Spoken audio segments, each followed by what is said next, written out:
ইউনূস সরকারের আর্জি মেনে হাসিনা ভাষণে নিষেধাজ্ঞা বাংলাদেশের আন্তর্জাতিক অপরাধ ট্রাইব্যুনালে। যাবতীয় সংবাদ মাধ্যম থেকে তার ভাষণ সরিয়ে দিতে বাংলাদেশ টেলিযোগাযোগ মন্ত্রককে নির্দেশ দিয়েছে আদালত। এমনকি এখনো পর্যন্ত যত বক্তৃতা হাসিনা দিয়েছেন তা সরিয়ে ফেলার নির্দেশও দেওয়া হয়েছে। বাংলাদেশ নয়, আন্তর্জাতিক শান্তিরক্ষা বাহিনী পাঠানো উচিত ভারতে। বৃহস্পতিবার নিদান দিলেন মোহাম্মদ ইউনূসের নেতৃত্বাধীন বাংলাদেশ অন্তর্বর্তী সরকারের স্বরাষ্ট্র উপদেষ্টা লেফটেন্যান্ট জেনারেল জাহাঙ্গীর আলম চৌধুরী। মুখ্যমন্ত্রী মমতা বন্দ্যোপাধ্যায় অশান্ত বাংলাদেশের রাষ্ট্রপুঞ্জের শান্তি সেনা মোতায়েনের পক্ষে সওয়াল করা 3 দিনের মাথায় শোনা গেল তার এই মন্তব্য। উত্তর বাংলাদেশে অশান্ত পরিস্থিতির মাঝে দেশে পাকিস্তানিদের স্বাগত জানাচ্ছে মোহাম্মদ ইউনূসের সরকার। বিশ্বের যে কোনো প্রান্তে থাকা পাকিস্তানের নাগরিকরা যেন সহজে বাংলাদেশের ভিসা পান, এমনই নির্দেশ জারি করেছে ঢাকা। বাংলাদেশকে ট্রানজিট রুট হিসেবে ব্যবহার করে কলকাতায় ঢুকতে পারে পাক জঙ্গি, সক্রিয় হতে পারে জেহাদি মডিউল। সীমান্তের ওপারে পরিস্থিতি বদলানোর পরই চিন্তায় গোয়েন্দারা। এই পরিস্থিতিতে আরও সতর্ক লালবাজার, কড়াকড়ি করা হচ্ছে পাসপোর্ট ভেরিফিকেশন প্রক্রিয়া।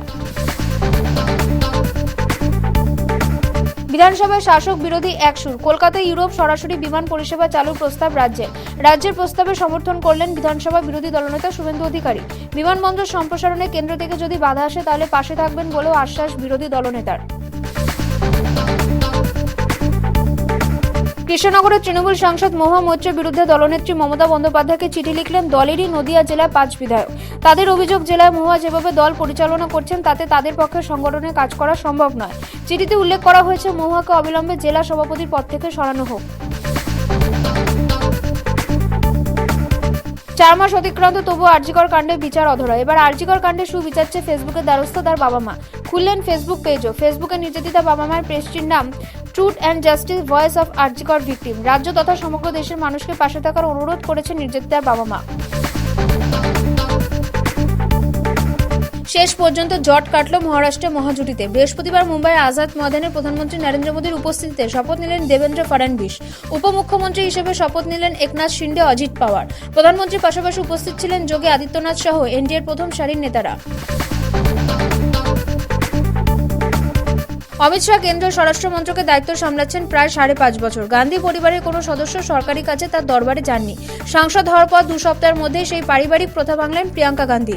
ধস পরবর্তী ওয়ার্নারের ত্রাণ বাড়ানোর দাবিতে কেন্দ্রীয় স্বরাষ্ট্রমন্ত্রীর দ্বারস্থ হন প্রিয়াঙ্কা গান্ধী।